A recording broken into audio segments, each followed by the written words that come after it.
শুভ সকাল বন্ধুরা, তোমরা সবাই কেমন আছো? আশা করি ঈশ্বরের কৃপায় সবাই ভালোই আছো। আমিও ভালো আছি। আমরা সকালে উঠে, আজকে রবিবার, সকালে উঠে এখানে চা খেতে বসেছি। তো জানলার ধারে চা খেতে খেতে জানলার দিকে তাকিয়ে সূর্য দেখছি। এত বেলা হয়ে গেল, 8:30 প্রায় বাজতে চলল। দেখো, মেঘ হয়ে রয়েছে।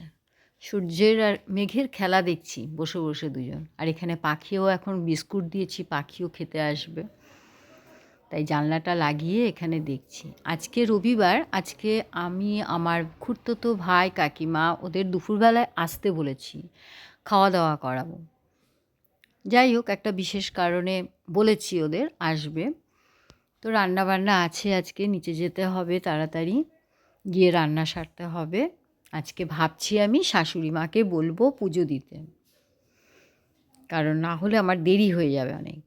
তো এত বেলা করে উঠেছি, তারপরে আবার পুজো। এই দেখো, এখানে বিস্কুট দিয়েছি আমি, এই ধারে বিস্কুট দিয়ে তারপরে জানলাটাকে, এই দেখো চলে এসেছে পাখি।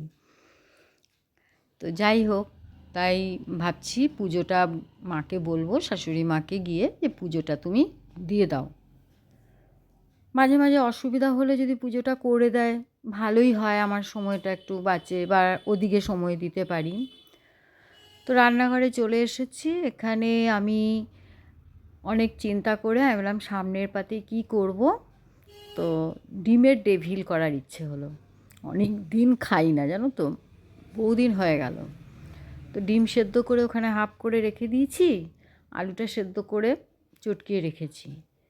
এবারে এখানে যথারীতি ওই পেঁয়াজ কুচি, আদা কুচি, রসুন কুচি, সব লঙ্কা কুচি, এগুলো ভেজে নিয়ে এর মধ্যে একটু ওই জিরে গুঁড়ো দিয়েছি, আর শুকনো লঙ্কা দিইনি, কাশ্মীরি মির্চ আর নুন হলুদ দিয়ে ভালো করে নেড়ে নিয়ে এবারে আলু সেদ্ধটা দেবো, দিয়ে কষবো। তো যাই হোক, এবারে আমি আসলে বিরিয়ানি করব, বুঝলে। আজকে ওরা আমার হাতে মাটন বিরিয়ানি খেতে চেয়েছে। তো এর আগেও খাইয়েছি, আমার ছেলে ছিল তখন। তো এখন তো ছেলে নেই, ছেলে বাইরে কলকাতায় থাকে। এবারে ও থাকে না বলে না, রান্না করতে ইচ্ছে করে না, ভালো খারাপ লাগে মনটা। যত হোক, বিরিয়ানি আমার হাতে ছেলেও খেতে খুব ভালোবাসে, পছন্দ করে, ওই জন্য বিরিয়ানি হয়ই না।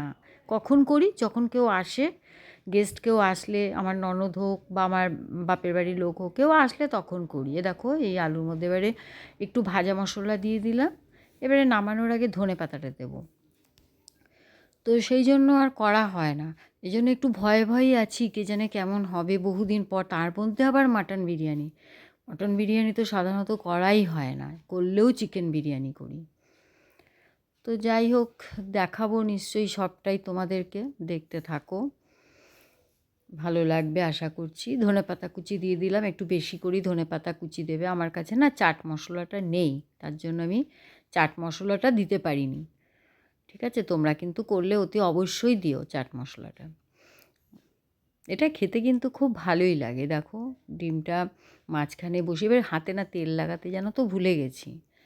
হাতের মধ্যে একটু তেল লাগিয়ে নিলে ভালো হয়, আলুটা হাতে লেগে যায় না, তাহলে ভালো হয়, জিনিসটা সহজ হয়ে যায় আর কি।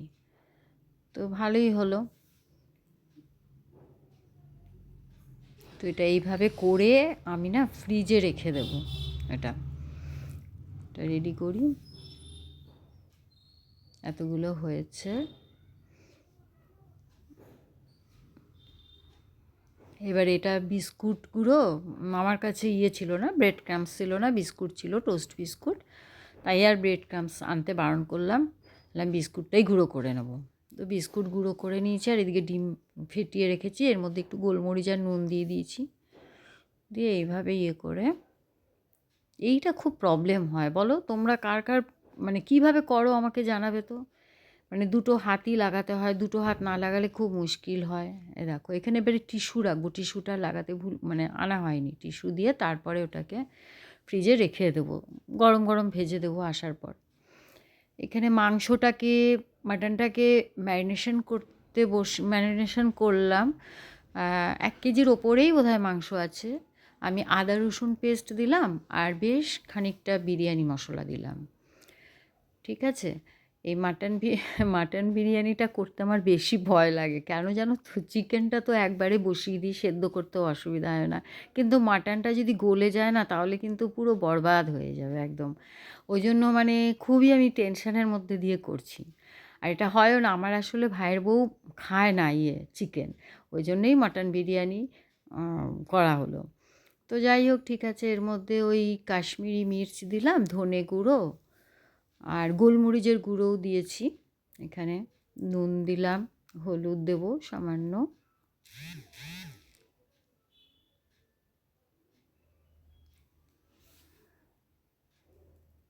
ভালোই, ওদের অনারে আমাদেরও একটু খাওয়া হবে, কিন্তু ছেলের জন্য খারাপ লাগে এটাই আর কি, মনটা খুবই খারাপ লাগে এইসব করলে, বিরিয়ানিটা স্পেশালি বিরিয়ানিটা করলে ভীষণ খারাপ লাগে। এই দেখো আমি পেঁয়াজটাকে ভেজে রেখেছি, পেঁয়াজের বেরেস্তা করে, এটাও পেঁয়াজের বেরেস্তাটাও খানিকটা দিয়ে দেবো আর খানিকটা উঠিয়ে রেখে দেবো, ঠিক আছে? এর মধ্যে দইও দেব, দই দিয়ে ম্যারিনেশন করব ভালো করে। এটা মাখাটা খুব ভালো করে মাখতে হবে জানো। দই দিলাম বেশ 4 চামচ, বড় চামচের 4 চামচ দই দিয়ে দিয়েছি, 4 থেকে 5 চামচ দই দিতে হবে। এবারে ভালো করে মাখি, মাকে আমি বললাম, মা ক্যামেরাটা ভালো করে ধরো, আমার না তো অসুবিধা হবে, এক হাতে তো করা যায় না, বলো ভালো করে ধরে এরকম চটকিয়ে চটকিয়ে মাখবে একদম ভালো করে যাতে ঢোকে মশলাটা। আমার লকাই এগুলো মাংসটা আনলে ধুয়ে দেয়, ধুয়ে না ও বেশ ভালোভাবে জলটা ঝরিয়ে রেখেছে, মাংসের মধ্যে জল থাকলে না মাখানোটা ভীষণ অসুবিধা হয়।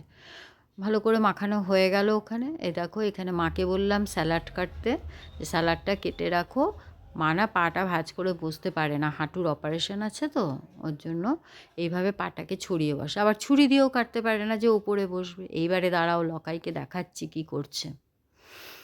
এখানে আমি একটু পেঁয়াজ কুচি বসিয়ে দিয়েছি, এই দেখো, দেখেছো চিমনিটা পড়েছিল, চিমনির ওই পরিষ্কার করিয়ে ওই ইয়েটা খুলে, মানে স্পার্সগুলো ওইটা পরিষ্কার করে দিচ্ছে, আমার সময় নেই বলে ওই কাজে লেগে গেল। তো এখানে এই পেঁয়াজের মধ্যে তোমাদের ফট করে নিয়ে গিয়ে দেখিয়ে এসছি, আমি বললাম না ও কাজ করছে, ওকে কেন দেখাবো না, ও যে কাজ করছে ঘরে এতগুলো মাংস এনে ধুয়ে দিল, মাংস মাছ সব ধুয়ে দিয়েছে। তো যাই হোক, এখানে দেখো দিয়ে দিলাম, এই আধ ঘন্টা মতন আমি ম্যারিনেশন করে রেখেছিলাম, দিয়ে এবারে এটাকে ভালো করে কষি, প্রেশার কুক করতে হবে। এখানে না মায়ের জন্য একটু, শাশুড়ি মায়ের জন্য পোলাও বসিয়ে দিয়েছি, শাশুড়ি মা তো অন্য কিছু খাবে না, তো পোলাও আর একটা বড়া কিছু করে দেব, চাটনি আছে ওই দিয়ে খেয়ে নেবে। এইখানে এটা দেখো তো, তোমরা কে কে চিনতে পারছো, এটা বোরহানি জানো তো, এটা বাংলাদেশের মানে রেসিপিটা, তো এটা পরে আমি একদিন রেসিপিটা তোমাদের বলবো নিশ্চয়ই। এখানে ম্যারিনেশন করতে লেগে গেছি, বা ওটার দই, সাধারণত দই আর কি, দই, পুদিনা পাতা আর তোমার ধনে পাতা, ওটা একসঙ্গে মিক্সড করেছি, এবার মশলা দিয়েছি, পরে তোমাদের বলবো, ওটা দেখাবো। এখানে আমি নিচে না বেশ খানিকটা মাংস হাঁড়িতে দিয়ে দিয়েছি, তোমাদের মানে ক্যামেরাটা আমি ধরতে ভুলে গেছি, দেখানো হয়নি, বেশিটাই আমি দিয়ে দিয়েছি, কারণ একটু ঝোল গ্রেভি না থাকলে না ঠিক হবে না, তো গ্রেভিটা একদম তলায় দিয়ে দিয়েছি, আর অল্প গ্রেভি আমি বাটিতে রেখে দিয়েছি। এখানে ওই জন্য লেয়ারটা দিচ্ছি, 2 ধাপে হোক 3 ধাপে হোক, যেমন আমার হাঁড়িটা না যেন ছোটো হয়ে গেছে, হাঁড়িটা একটু বড় হলে ভালো হতো, কারণ এই ভাতটা, রাইসটা যে সাজাবে না, এটা থেকে মোটামুটি তোমার এই 1 আঙ্গুল পুরো যদি গ্যাপ থাকে ভালো হয়, মানে এটা। তো যাই হোক, ভাতটা তো, চালটা তো আগেই কুক করে নিয়েছি, মোটামুটি 80 কেন 90% আমি কুক করে নিয়েছি, আর মাংসটা তো প্রেশারে সিটি মেরে নিয়েছিলাম, 4-5টা সিটি মেরেছি মাংসটা।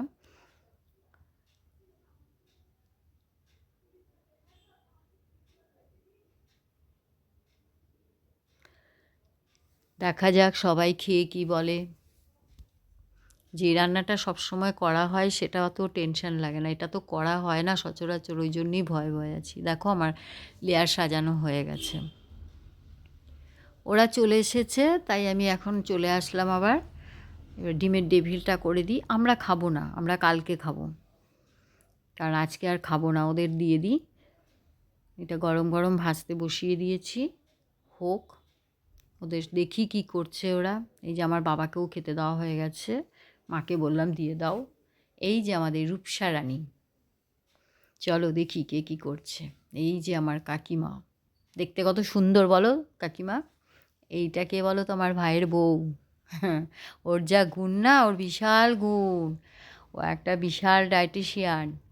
এখানে প্রচুর নাম, সুপর্ণা চ্যাটার্জি, ওর প্রচুর নাম আছে, তোমরা সার্চ করলেই দেখতে পাবে। এইখানে এই যে খেতে দিয়ে দিয়েছি, ওদের তিনজনকে দিয়ে দিলাম টেবিলে, কারণ আমার টেবিলটা যেখানে আছে খুব শর্ট জায়গাটা, টেবিলটা বড় কিন্তু সবার জায়গা হয় না ভালোভাবে বসার। ওই জন্য আমি বললাম তোরা তিনজন আগে বসে যা, তারপরে আমরা খাবো। অনেকটা বেলাও হয়ে গেছে গো। ডিমের ডেভিল করেছি, তার সাথে ওই তোমার একটু পেঁয়াজ কুচি, লঙ্কা কুচি, আর এই বোরহানি, এটা বাবার কাছ পেঁয়াজ থেকে কুচি বলছি, স্যালাড কুচি দিয়েছি, আর একটু কাসুন্দি দিয়েছি। তারপরে পুদিনা, বিরিয়ানি। ধনেপাতা, বিরিয়ানির সাথে আর হ্যাঁ, কিছু নেই, ওই একসঙ্গে। বোরহানি তারপরে যে করেছি। ভাজা মশলা, চাট মশলা ছিল না বলে দিতে পারিনি। এই বিরিয়ানিটা কেমন লাগছে? দারুণ দারুণ দারুণ, বিরিয়ানি দারুণ। কোনো সেন্টই পাচ্ছি না আমি। আমি বেশি খাবো না। কেন খাবো? রূপসা বলতো কেমন লাগছে? খুব ভালো। সত্যি করে বলবি। আরে সত্যি বলছি। আর কোনটা কম, নুনটা? ও সকাল থেকে ইয়ে করছে, লাফাচ্ছে। বিরিয়ানি সত্যি। বিরিয়ানি আমি আর মেয়ে দুজনে বিরিয়ানি লাগাই। বোরহানিটা ভাবছিলাম তোমাদের কেমন লাগবে কে জানে, কারণ অনেকে কে জানে এসেছিল, বেশ খেয়ে বলছে ভালো না, ঠিক নয়, মানে পছন্দ করে না। এই দেখো আমরা এখানে নিচে বসে গেছি, কাকিমা বললো এত বেলা হয়ে গেছে, চলো দুজন দুজন করে বসতে হবে না, চলো। মামা তো দুদিন আগে ফোন করেছিল, খুব একটা ভালো কেউই নেই। এখানে আমার শাশুড়ি মা পান খাচ্ছে, পান সাজাচ্ছে। হয়ে গেছে সবার, এবারে এখানে টিভি দেখছে, আড্ডা মারছে সবাই একটু।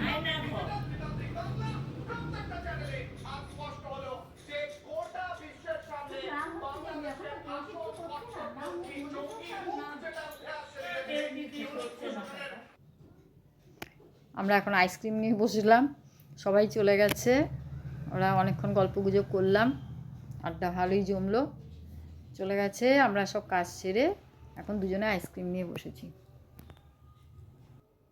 আইসক্রিম খেতে খেতে বেশ খানিকক্ষণ ওর সঙ্গে আড্ডা মারলাম, এবারে ও ঘুমিয়ে পড়েছে। একটু ব্যালকনিতে এসে দাঁড়ালাম, দেখি কিন্তু অন্ধকার হয়ে গেছে, দেখো দেখা যাচ্ছে না, লাইট জ্বলছে। ওখানে আমরা ওইখানে দোকানটায় আড্ডা মারি আমরা মেয়ের, ওখানে একটা আমাদের পাড়ার বান্ধবীরই দোকান আছে।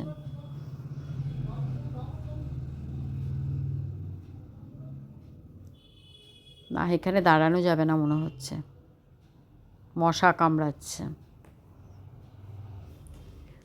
বাইরে গিয়ে দাঁড়িয়েছিলাম একটু ব্যালকনিতে, জানো, দাঁড়াতে পারলাম না, এত মশা কামড়াচ্ছে, দিয়ে ঘরে ঢুকে গেলাম, খুব মশা। দিয়ে যাই হোক, এখানে লকাইও একটু রেস্ট নিচ্ছে, সবাই দেখছি ঘুমাচ্ছে, আজকে সবারই শরীরটা খুব টায়ার্ড, আমারও ভাল লাগছে না। তাই আমি ভাবলাম আগে একটু সন্ধে দিয়ে আসি, তারপরেই একটু রেস্ট নেব। অনেক দিন পর একটু আড্ডা মারলাম, আর রান্নাবান্না করে মানে অনেকটা, সেটাই আর কি, ভালো লাগছে না শরীরটা। তো ঠিক আছে, আজকের ভিডিওটা আমি এখানেই শেষ করছি। ভালো লাগলে একটা লাইক, কমেন্ট, শেয়ার করে দিও, আর অতি অবশ্যই সাবস্ক্রাইব করতে ভুলো না। Tata, good night.